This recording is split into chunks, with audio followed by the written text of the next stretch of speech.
The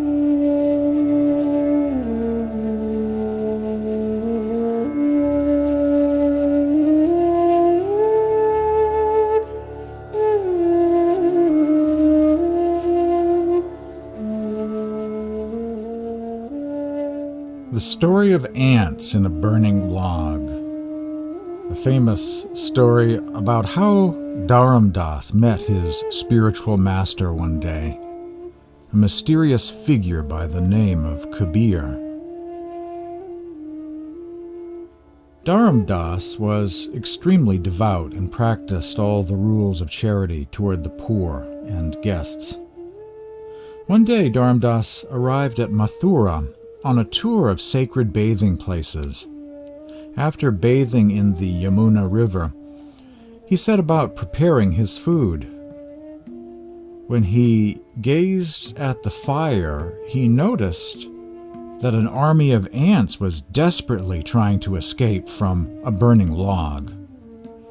He was filled with compassion and vowed not to eat the food being cooked. He put it on a plate and went out to find a suitable person to give it to. Just then Kabir arrived at the village. Dharam Das offered the food to Kabir,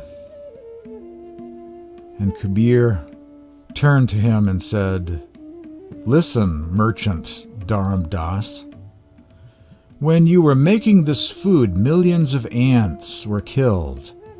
Do you want to burden me with all this sin?" As Kabir spoke, all the rice grains on the plate turned into ants and began to crawl back to the ground. Dharam Das then asked Kabir who he was. And Kabir says, "In this Kali Yuga, my name is Kabir. I gave you a blessing in a past life. For this reason, I have come here again to enlighten you."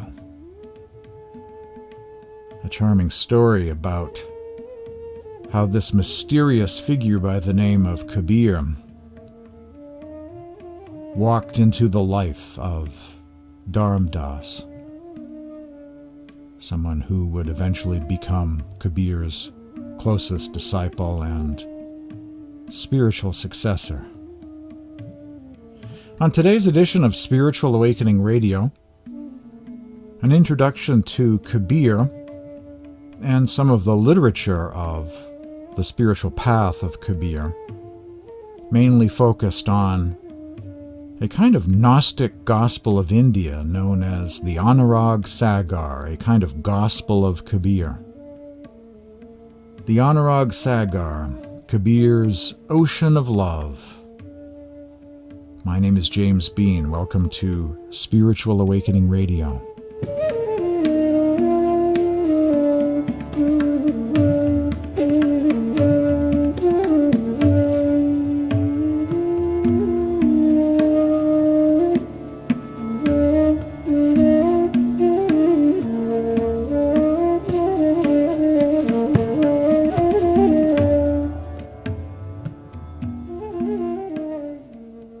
The following verse comes from the Anurag Sagar.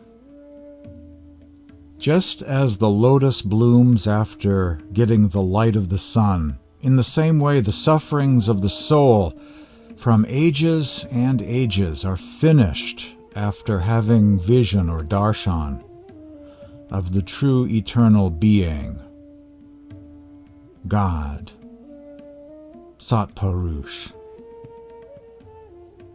That verse pretty much sums up the Anurag Sagar of Kabir, a great spiritual text of the Sant tradition. Kabir lived during the 15th century, born near Benares, India, of Muslim parents. He grew in the impassioned poetry and deep philosophy of the Persian mystics like Jalaluddin Rumi. He is, as he says in his hymns, at once the child of Allah and of Ram. He achieved a kind of synthesis of Hindu and Muslim belief, or Sufi belief, and freely used the symbols from both religions.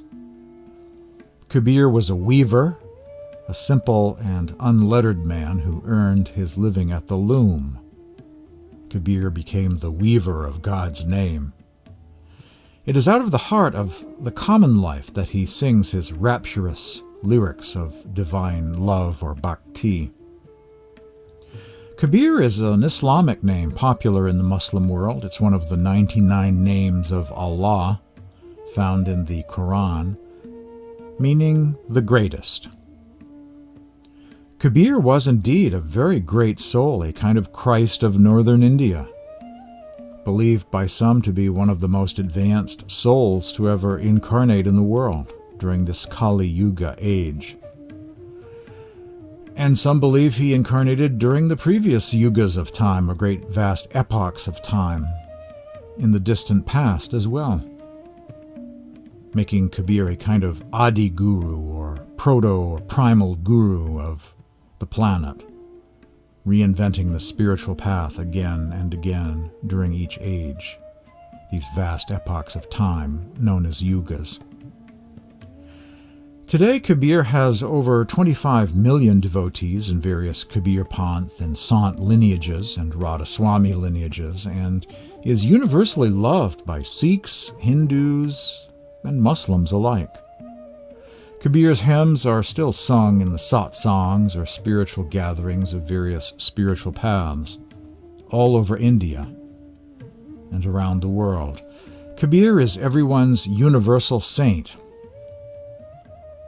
He was a master or Sant Satguru of inner light and sound meditation, or Surat Shabd Yoga, Sant Mat, the path of the masters. Kabir was a musician and poet of Nirguna Bhakti, love and devotion for the formless Supreme Being. He was a great teacher of Eastern mysticism and Gnosticism. There are many parallels between the teachings of Kabir, especially in the Anurag Sagar and that of Western Gnosticism. Kabir was a peacemaker between Hindus and Muslims. He was a social reformer in India who denounced the caste system with all the zeal of an Old Testament prophet like Ezekiel or Jeremiah. Kabir was considered by many in Islam to be a Sufi master or murshid, and was considered by Hindus to be one of India's greatest poet mystics and Vaishnava devotees in the history of the nation. Kabir is considered a Bhagat by the Sikhs, a great soul, a great holy man. Many of his hymns are included in the Sri Guru Granth Sahib or Adi Granth, the Sikh scriptures of India. Kabir seems to have been greatly influenced by Gorakhnath and the Nath yogis and the Nath yogi tradition of northern India, which in turn was influenced by Tantric Buddhism. And some Christian missionaries at first thought Kabir might have been a Christian mystic due to his use of the mystic term word or Shabda, reminding them of the Gospel of John, chapter 1, "In the beginning was the Word." Kabir freely used both Hindu and Islamic names for God. He attempted to make peace between Hindus and Muslims by pointing out that there is no separate God for the East and the West, but one universal Spirit, supreme. Kabir said, "The Hindu says Ram is supreme, the Muslim Rahim. Both die fighting each other, neither knowing the truth. The south is Hari's abode, Allah's camp is in the west. Look inside your own heart, inside your heart of hearts. There is his abode. There is his camp," says Kabir. If Hari is merciful, he will place love in your heart, and you shall obtain the fruit of his name. Allah Ram, I live by your name. Be merciful, says Kabir. Kabir views humanity as being caught up in illusion, searching for ultimate reality in all the wrong places, always seeking it outside of ourselves in various rituals, temples, forests, and mountaintops, not realizing that for which we seek is already hidden within us. Your God dwells within you like fragrance in the flower. Musk lies within the musk deer, yet the musk deer seeks it afar.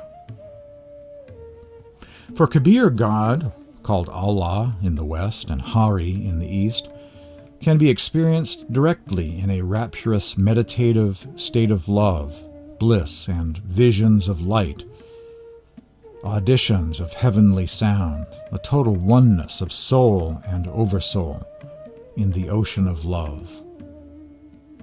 Kabir's spirituality was a blend of prem bhakti, love and devotion for the beloved Lord of Love, the one God, and mystical soul travel experiences of a visionary and auditory nature. Kabir's Surat Shabd Yoga practice consisted of contemplating the inner divine light and becoming one with the inner sound, but not a light and sound of the astral plane, but a light and sound that takes one all the way back to the Supreme Being, the formless Supreme God in the ocean of love and all consciousness.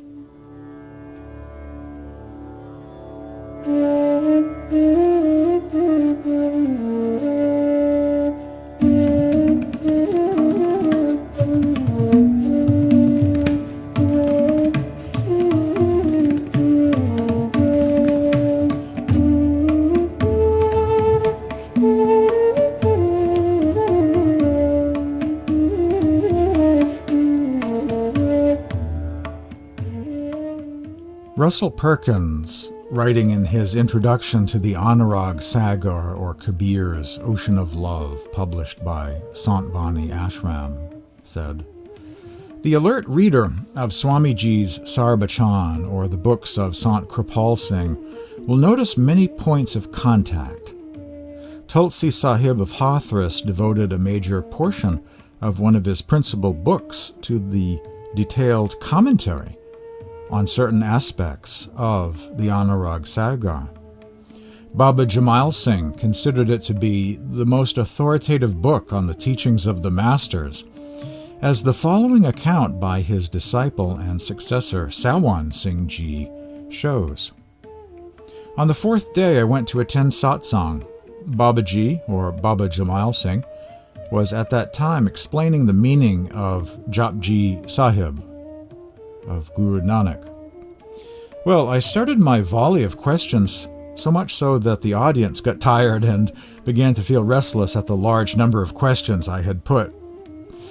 Now, he wanted to point out the way, but I had read Vedanta. When I read Gurbani, my opinion was different. When I read Gita, my opinion was again different, and I was unable to come to a decision. At last, I applied for 8 days' leave to enable me to study the teachings of Babaji.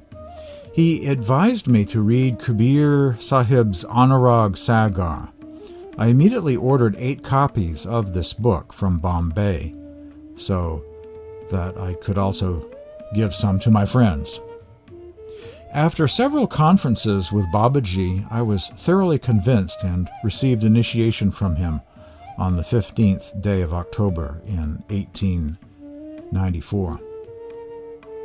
That Baba Sawan Singh continued to hold the Anurag Sagar in high regard after he became master is shown by the following account written by one of his secretaries.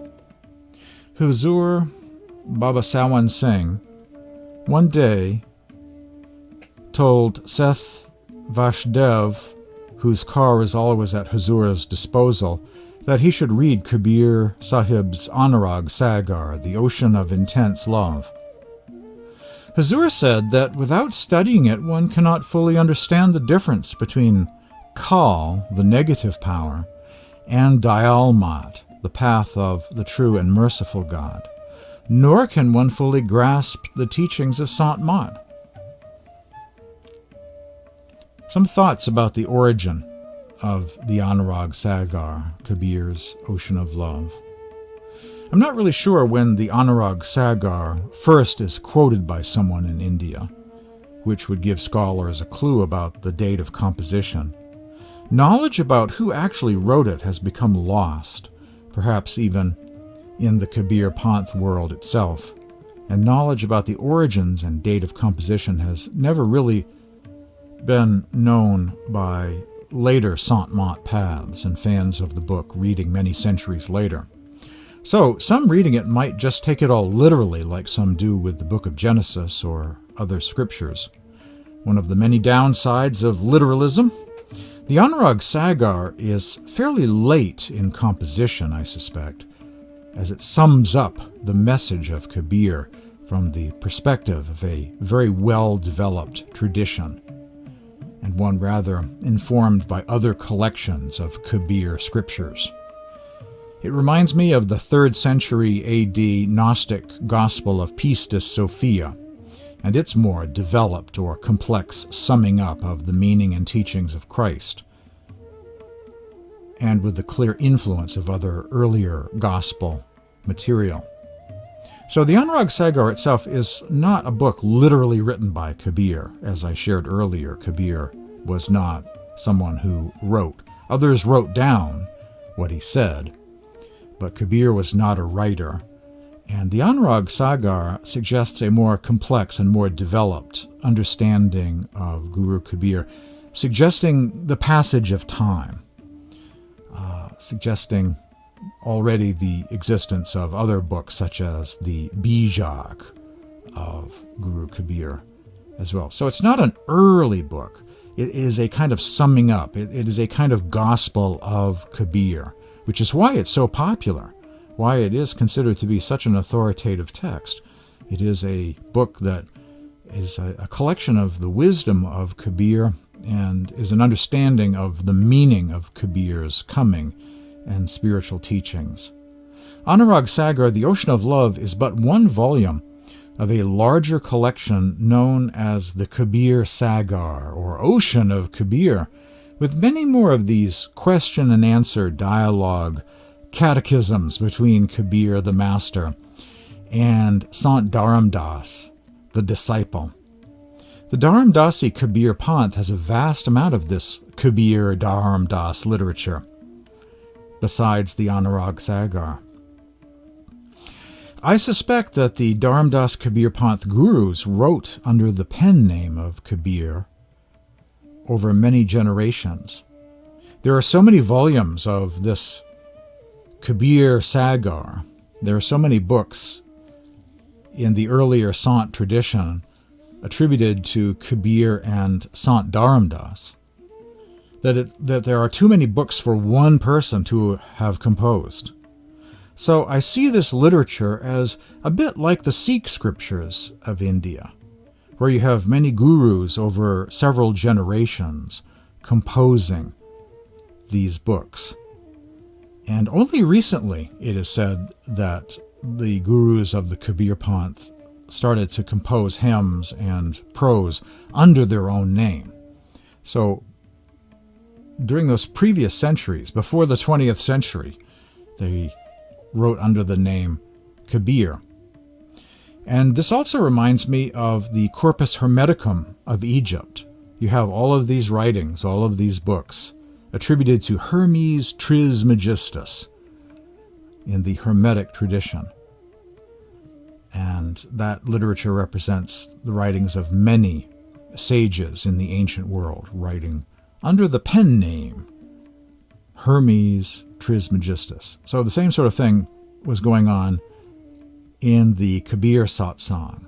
Many gurus wrote under the name Kabir and produced many wonderful books, the Anurag Sagar and the other volumes of the Kabir Sagar. All of this wonderful literature, a very wonderful, rich, mystical literature referred to as esoteric Santism by scholars such as Mark Juergensmeyer.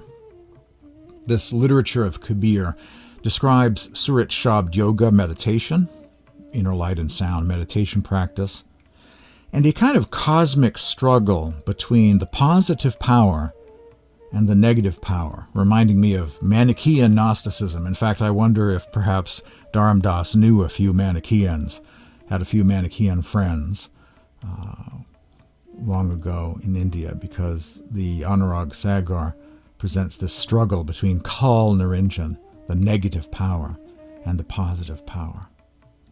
The name of the program is Spiritual Awakening Radio. My name is James Bean. After the break, we will delve into the spiritual teachings of the Anurag Sagar, a satsang without walls. We'll explore the wisdom and spirituality of this text of the Kabir tradition of India, known as the Anurag Sagar, Kabir's Ocean of Love.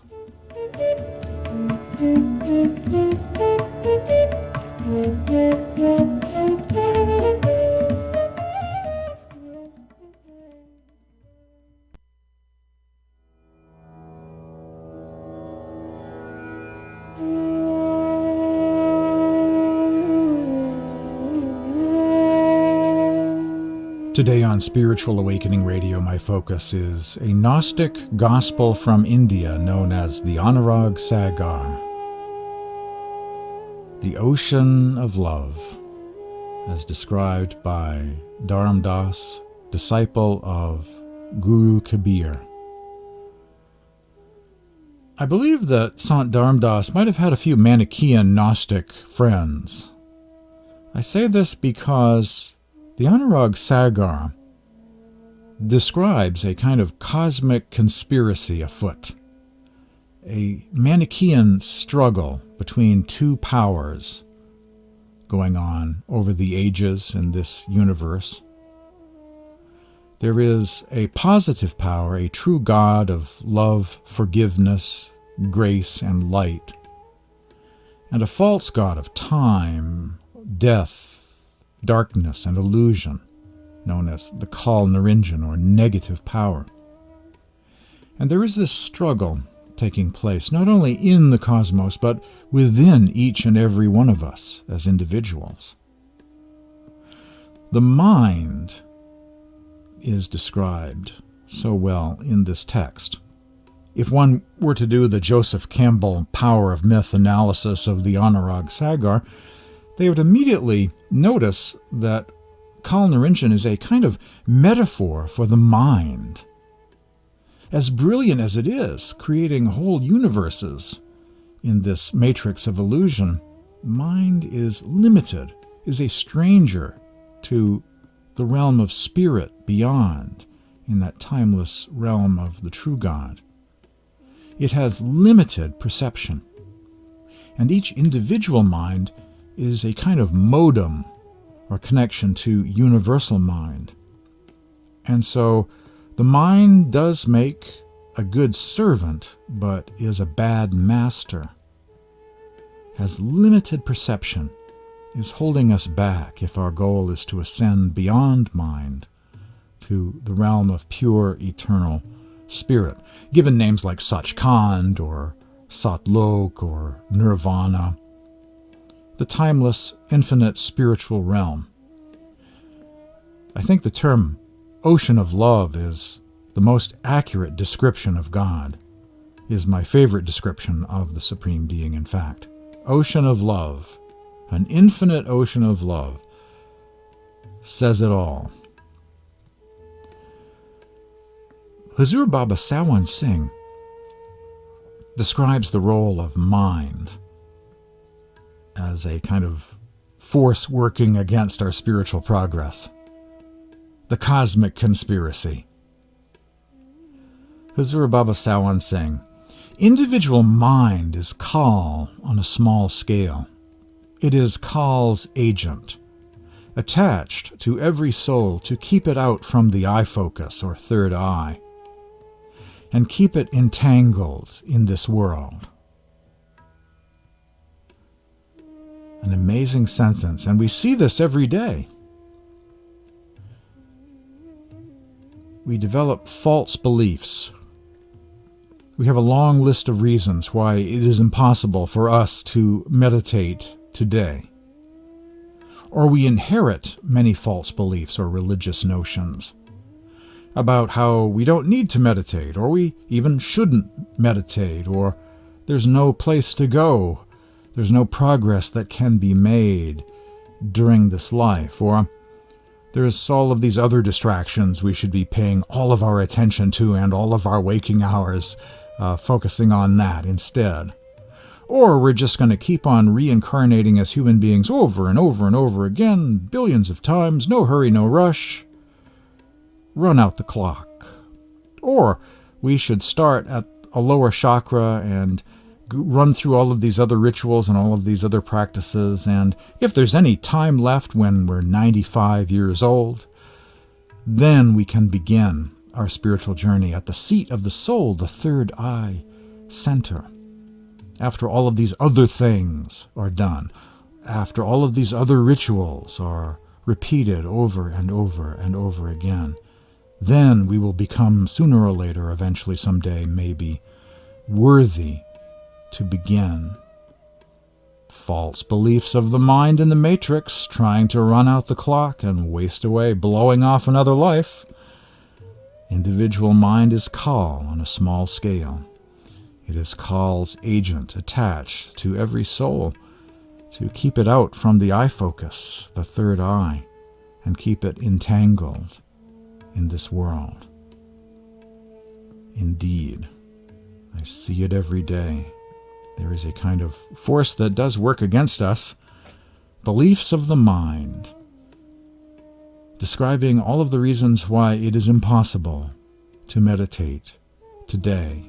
We're not worthy, we're not good at it, we couldn't possibly succeed at it, why even try? And that's just something we need to struggle against and overcome. Another cosmic conspiracy that seems to bear resemblance to real everyday life in this realm, here in the Matrix. It says in the Anurag Sagar, "The souls who have good qualities in them will accept my Shabda. I will liberate all such souls, and cutting their bonds, I will take them to Satlok. Those whose illusion I will finish will not come into Kal's traps again." A hymn from the Anurag Sagar. "Making them firm in the true Shabda, I will break all of their illusions. And making them recognize your deceptions," speaking to the Kal directly, "by the power of Nam, I will liberate them all.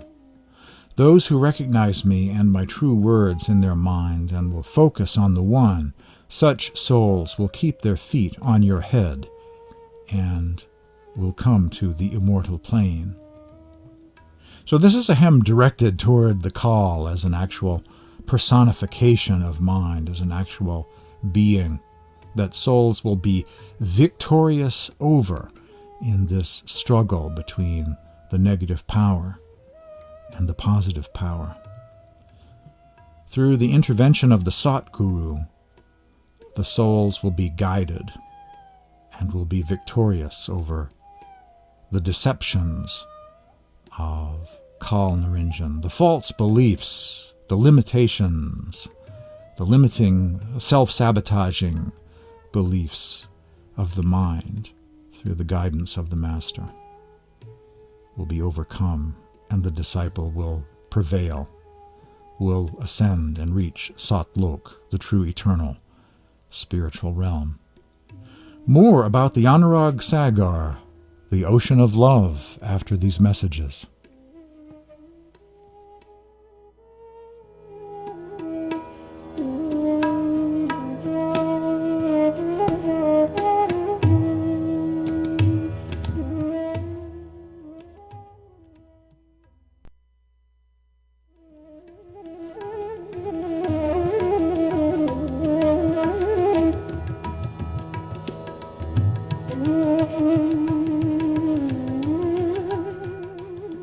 Hazur Baba Sawan Singh said, "Individual mind is Kal on a small scale.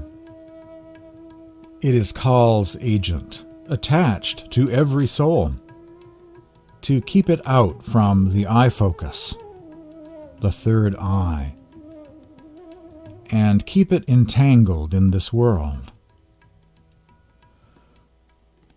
The Hindi term Kal means time, and refers to the demiurge or ruler of the three worlds, cosmic ego, universal mind, a kind of false lord of mind, death, and time. Kal Niranjan is also associated with the administration of karma, or law, is a kind of lawgiver or god of law.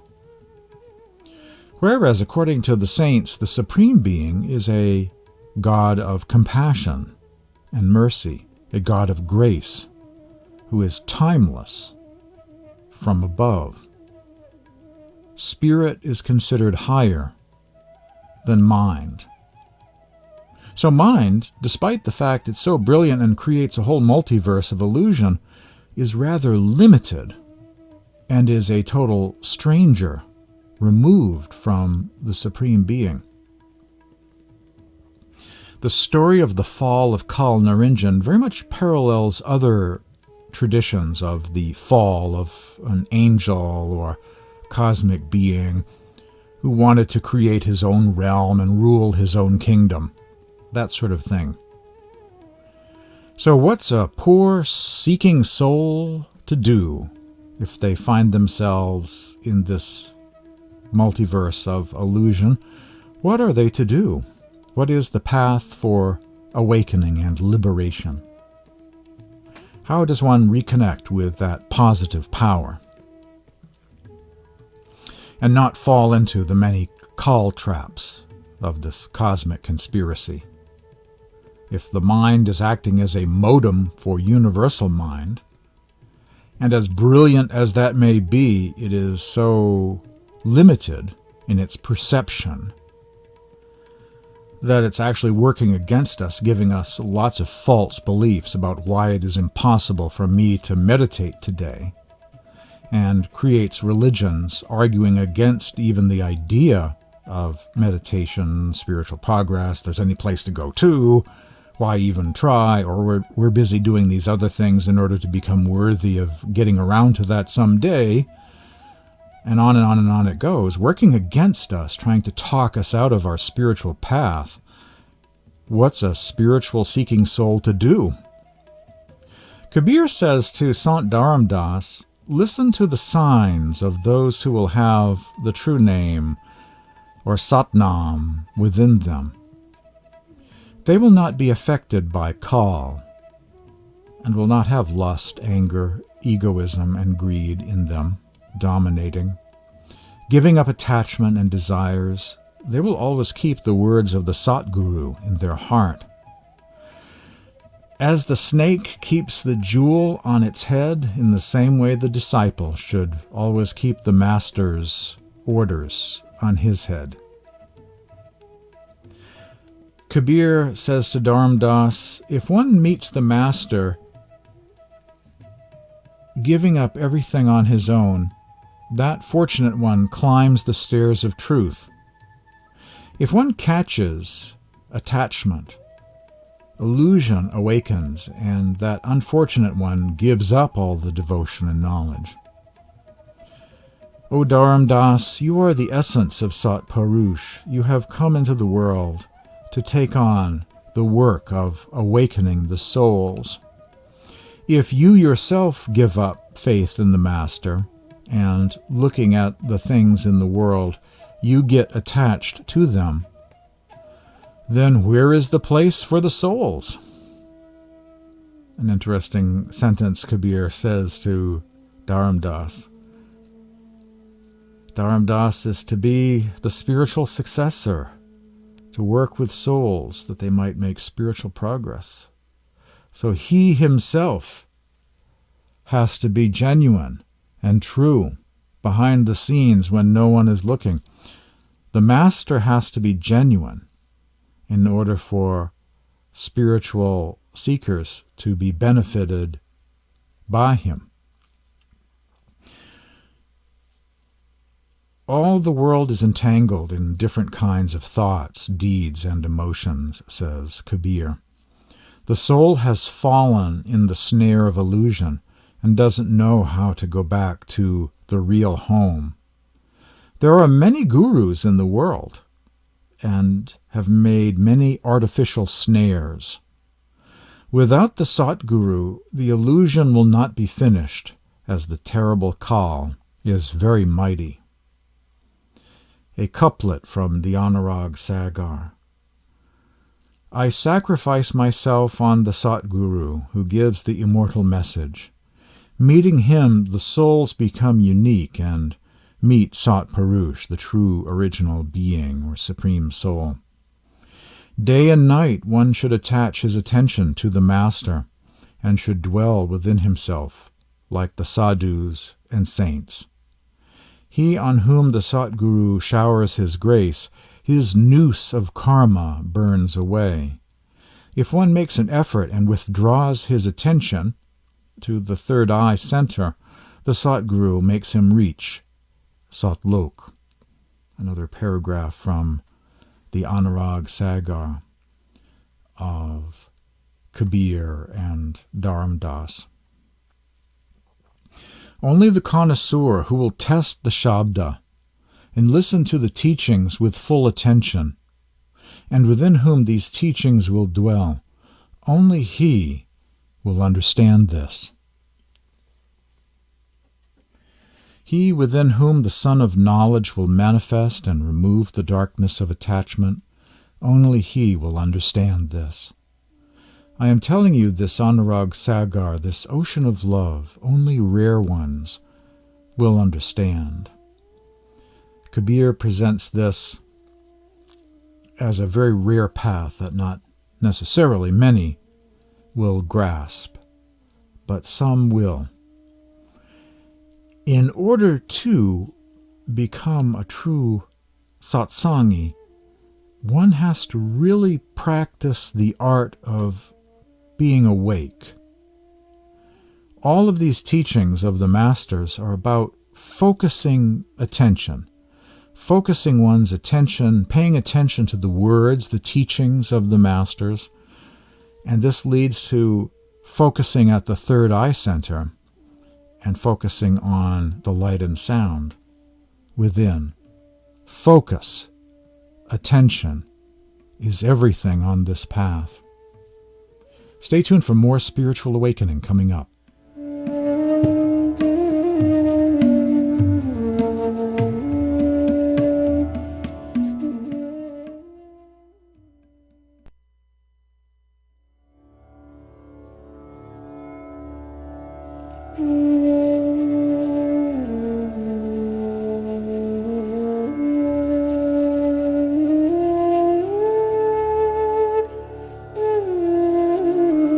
My name is James Bean. Spiritual Awakening Radio streams live every week at this time on healthylife.net, Positive Talk Radio. My goal is to explore the world of spirituality, comparative religion, meditation, and especially the path of the masters. If you'd like to receive information about the Anurag Sagar, I can even send you a copy of the Anurag Sagar as a PDF file or a link to it online. If you'd like to receive information about other Kabir books, like Songs of Kabir, the Brahm Nirupan, the Book of Prayers, the Complete Bijak of Guru Kabir, that's easy to do. If you're looking for a satsang meetup in your part of the world or have any questions, send me an email at this address, james@spiritualawakeningradio.com, james@spiritualawakeningradio.com, or send a text message to this number, 508-603-9381. Visit my website, spiritualawakeningradio.com. At the website is a donate button. There's a link to my blog. There's links to daily spiritual quotes at Tumblr, Twitter, Facebook, and other sites. Many articles can be found at my website, spiritualawakeningradio.com. Now for the final segment, devoted to Kabir's Ocean of Love, the Anurag Sagar.